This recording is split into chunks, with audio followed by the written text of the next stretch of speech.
जय श्री कृष्णा दोस्तों, राधे राधे। आप सभी का हमारे चैनल में बहुत बहुत स्वागत है। आज हम सभी एकादशी व्रत पारण की कथा सुनेंगे। बोलिए भगवान श्री कृष्ण की जय हो। राजा अम्बरीश भगवान श्री हरि के परम भक्त थे।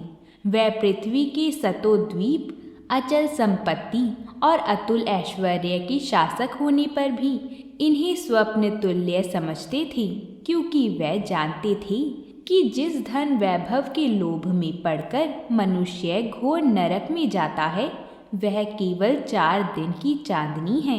राजा अम्बरीश का भगवान श्री कृष्ण में और उनके प्रेमी साधुओं में परम प्रेम था।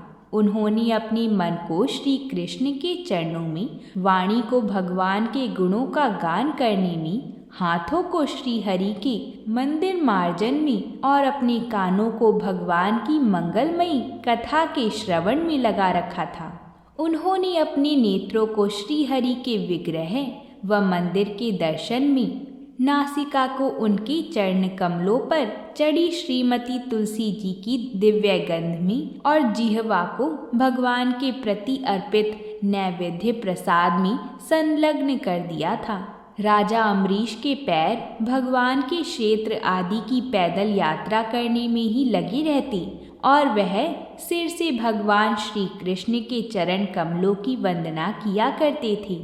इस प्रकार उन्होंने अपने सारे कर्म यज्ञ पुरुष इंद्रियातीत भगवान के प्रति उन्होंने सर्वात्मा एवं स्वरूप समझकर समर्पित कर दिए थे और भगवान स्वरूप ब्राह्मणों की आज्ञा अनुसार वह इस पृथ्वी का शासन करते थे। उन्होंने बड़ी बड़ी दक्षिणा वाले अनेकों अश्वमेध यज्ञ करके यज्ञ अधिपति भगवान की आराधना की। उनकी प्रजा महात्माओं के द्वारा गाए हुए भगवान के उत्तम चरित्र का बहुत सम्मान करती थी। किसी समय बड़े प्रेम से श्रवण करती और किसी समय उनका गान करती। इस प्रकार उनके राज्य की मनुष्य देवताओं की अत्यंत प्यारी स्वर्ग की भी इच्छा नहीं करते थे। राजा अम्बरीश की अनन्य प्रेममयी भक्ति से प्रसन्न होकर भगवान ने उनकी रक्षा के लिए सुदर्शन चक्र को नियुक्त कर दिया था, जो विरोधियों को भयभीत करने वाला एवं भक्तों की रक्षा करने वाला था। एक बार उन्होंने अपनी पत्नी के साथ भगवान श्री कृष्ण की आराधना करने के लिए 1 वर्ष तक द्वादशी प्रधान एकादशी व्रत करने का नियम ग्रहण किया। व्रत की समाप्ति होने पर कार्तिक महीने में उन्होंने 3 रात का उपवास किया और एक दिन यमुना जी में स्नान करके भगवान श्री कृष्ण की पूजा की। तत्पश्चात पहले ब्राह्मणों को स्वादिष्ट और अत्यंत गुणकारी भोजन कराकर उन लोगों के घर 60 करोड़ गाय सुसज्जित करके भेज दी। जब ब्राह्मणों को सब कुछ मिल चुका था, तब राजा ने उन लोगों से आज्ञा लेकर व्रत का पारण करने की तैयारी। उसी समय शाप और वरदान देने में समर्थ स्वयं दुर्वासा ऋषि जी भी उनके यहाँ अतिथि के रूप में पधारे। राजा अम्बरीश उन्हें देखते ही उठकर खड़े हो गए, आसन देखकर बैठाया और विविध सामग्रियों से उनके चरणों में प्रणाम करके भोजन के लिए प्रार्थना की। दुर्वासा ऋषि जी ने राजा अम्बरीश की प्रार्थना स्वीकार कर ली और इसके बाद आवश्यक कर्मों से निवृत्त होने के लिए वह नदी तट पर चले गए। वह ब्रह्म का ध्यान करते हुए यमुना के पवित्र जल में स्नान करने लगी। इधर द्वादशी केवल घड़ी भर शेष रह गई थी। धर्मज्ञ अम्बरीश ने धर्म संकट में पड़कर ब्राह्मणों के साथ परामर्श किया। उन्होंने कहा, ब्राह्मण देवताओं, ब्राह्मण को बिना भोजन कराए स्वयं खा लेना और द्वादशी रहते पारण न करना दोनों ही दोष हैं। इसलिए इस समय जैसा करने से मेरी भलाई हो और मुझे पाप ना लगे, ऐसा काम करना चाहिए। तब ब्राह्मणों के साथ विचार करके उन्होंने कहा, ब्राह्मणों, ग्रंथों में ऐसा कहा गया है कि जल पी लेना भोजन करना भी है, नहीं भी करना है। इसलिए इस समय केवल जल से पारण किए लेता हूँ। ऐसा निश्चय करके मन ही मन भगवान का चिंतन करते हुए राजश्री अम्बरीश ने जल पी लिया और फिर दुर्वासा ऋषि के आने की बाट देखने लगी। दुर्वासा ऋषि आवश्यक कर्मों से निवृत्त होकर यमुना तट से लौट आई। जब राजा ने आगे बढ़कर उनका अभिनंदन किया तब उन्होंने अनुमान से ही समझ लिया कि राजा ने पारण कर लिया है। उस समय दुर्वासा ऋषि जी बहुत भूखे थे। वह क्रोध से थर थर काँपने लगी। उन्होंने हाथ जोड़कर खड़े अम्बरीश से डांट कर कहा, अहो देखो तो सही, यह कितना क्रूर है। यह धन के मद में मतवाला हो रहा है। भगवान की भक्ति तो इसे छू तक नहीं गई और यह अपने को बड़ा समर्थ मानता है। आज इसने धर्म का उल्लंघन करके बड़ा अन्याय किया है। मैं इसका अतिथि होकर आया हूँ, किंतु फिर भी मुझे खिलाए बिना ही इसने खा लिया है।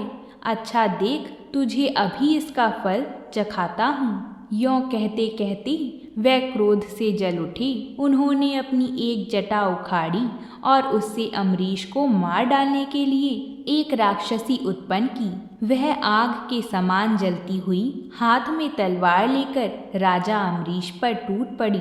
परम पुरुष परमात्मा ने अपने सेवक की रक्षा के लिए पहले से ही सुदर्शन चक्र को नियुक्त कर रखा था। जैसे आग क्रोध से गुर्राते हुए सांप को भस्म कर देती है, वैसे ही चक्र ने दुर्वासा ऋषि की राक्षसी को जलाकर ढेर कर दिया। जब दुर्वासा ऋषि जी ने देखा कि मेरी बनाई हुई राक्षसी तो जल रही है और चक्र मेरी ओर आ रहा है, तब वह भयभीत होकर अपने प्राण बचाने के लिए हाथ जोड़कर एकाएक भाग निकले। जैसे ऊंची ऊंची लपटों वाला दावानल सांप के पीछे दौड़ता है, वैसे ही भगवान का चक्र तो मेरे पीछे लग गया है।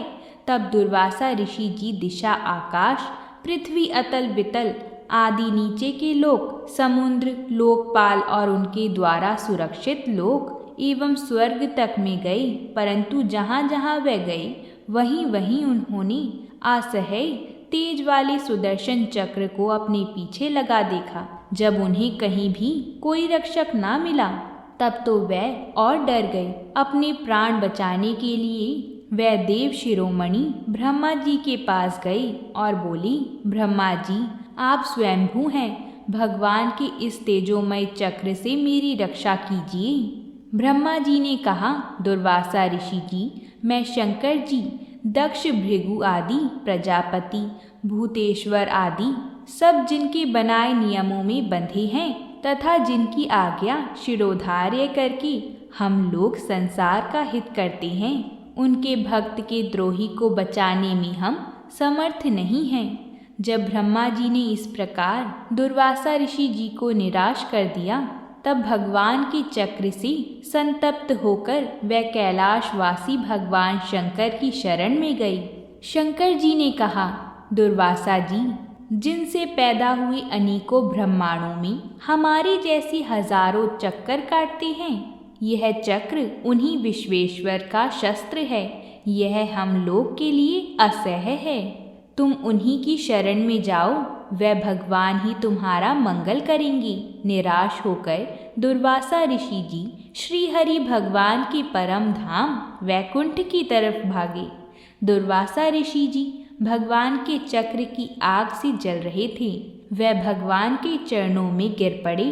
उन्होंने कहा, हे अच्युत, हे अनंत, आप संतों के एकमात्र इच्छित हैं। प्रभो, संपूर्ण जगत के जीवन दाता मैं अपराधी हूँ। आपका परम प्रभाव न जानने के कारण ही मैंने आपके प्यारे भक्त का अपराध किया है। प्रभो, आप ही मुझे बचाइए। श्री भगवान ने कहा, दुर्वासा जी, मैं सर्वथा भक्तों के अधीन हूँ। मुझ में तनिक भी स्वतंत्रता नहीं है। जो भक्त स्त्री, पुत्र, गृह, गुरुजन, प्राण, धन, इहलोक और परलोक सब लोक छोड़कर केवल मेरी शरण में आ गए हैं, उन्हें छोड़ने का संकल्प भी मैं कैसे कर सकता हूँ। इसमें संदेह नहीं कि ब्राह्मणों के लिए तपस्या और विद्या परम कल्याण के साधन हैं, परंतु यदि ब्राह्मण उद्दंड और अन्यायी हो जाएं, तो वह ही दोनों उल्टा फल देने लगते हैं। दुर्वासा ऋषि जी सुनिए, मैं आपको एक उपाय बताता हूँ जिसका अनिष्ट करने से आपको इस विपत्ति में आना पड़ा। आप उसी के पास जाइए, उनसे क्षमा मांगिए, तब आपको शांति मिलेगी। सुदर्शन चक्र की ज्वाला से जलते हुए दुर्वासा ऋषि जी लौटकर राजा अम्बरीश के पास आए और उन्होंने अत्यंत दुखी होकर राजा के पैर पकड़ लिए। दुर्वासा ऋषि जी की यह चेष्टा देखकर और उनके चरण पकड़ने से लज्जित होकर राजा अम्बरीश भगवान के चक्र की स्तुति करने लगे।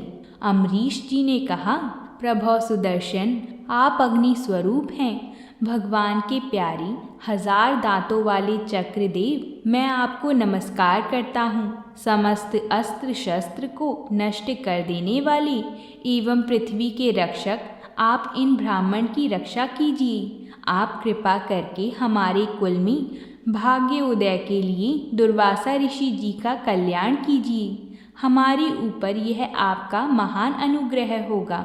यदि मैंने कुछ भी दान किया हो, यज्ञ किया हो अथवा अपने धर्म का पालन किया हो, यदि हमारे वंश के लोग ब्राह्मणों को ही अपना आराध्य देव समझते रहे हों, तो दुर्वासा ऋषि जी की जलन मिट जाए। भगवान समस्त गुणों के एकमात्र आश्रय स्थल हैं। यदि मैंने समस्त प्राणियों की आत्मा के रूप में उन्हें देखा हो और वह मुझ पर प्रसन्न हों, तो दुर्वासा ऋषि जी के हृदय की सारी जलन मिट जाए। जब राजा अम्बरीश ने दुर्वासा ऋषि जी को सब ओर से जलाने वाली भगवान के सुदर्शन चक्र की इस प्रकार स्तुति की, तब उनकी प्रार्थना से चक्र शांत हो गया। जब दुर्वासा ऋषि जी चक्र की आग से मुक्त हो गए और उनका चित्त स्वस्थ हो गया, तब वह राजा अम्बरीश को अनेकानेक उत्तम आशीर्वाद देते हुए उनकी प्रशंसा करने लगी। दुर्वासा ऋषि जी ने कहा, धन्य हैं, आज मैंने भगवान के प्रेमी भक्तों का महत्व देखा। राजन, मैंने आपका अपराध किया, फिर भी आप मेरे लिए मंगल कामना ही कर रहे हैं। महाराज अम्बरीश, आपका हृदय करुणा भाव से परिपूर्ण है। आपने मेरे ऊपर महान अनुग्रह किया है। अहो, आपने मेरे अपराध भुलाकर मेरी रक्षा की। जब से दुर्वासा जी चक्र से जीवन रक्षा के लिए भाग रहे थे, तब से राजा अम्बरीश ने भोजन नहीं किया था। वह दुर्वासा जी के लौटने की बाट देख रहे थे। अब उन्होंने दुर्वासा जी के चरण पकड़ लिए और उन्हें प्रसन्न करके विधि पूर्वक भोजन कराया। दुर्वासा जी ने बहुत ही संतुष्ट होकर राजा अम्बरीश के गुणों की प्रशंसा की और उसके बाद उनसे अनुमति लेकर आकाश मार्ग से प्रस्थान किया। जब सुदर्शन चक्र से भयभीत होकर दुर्वासा ऋषि भाग रहे थे, तब से लेकर उनके लौटने तक 1 वर्ष का समय बीत गया था।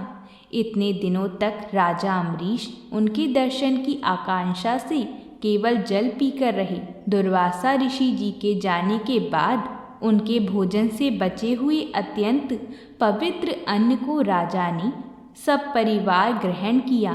कुछ वर्ष बीतने पर राजा अम्बरीश ने अपने ही समान भक्त पुत्रों पर राज्य का भार छोड़ दिया और स्वयं वन में चले गए।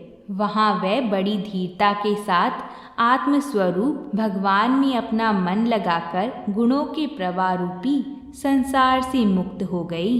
बोलिए भगवान विष्णु की जय हो। अगर आप सभी को ये एकादशी पारण की कथा अच्छी लगी हो तो वीडियो को लाइक और चैनल को सब्सक्राइब ज़रूर करें। हम आप सभी के लिए ऐसी ही व्रतों से जुड़ी कथाएं लाते रहते हैं, तो प्रेम से बोलिए भगवान श्री हरि की जय हो।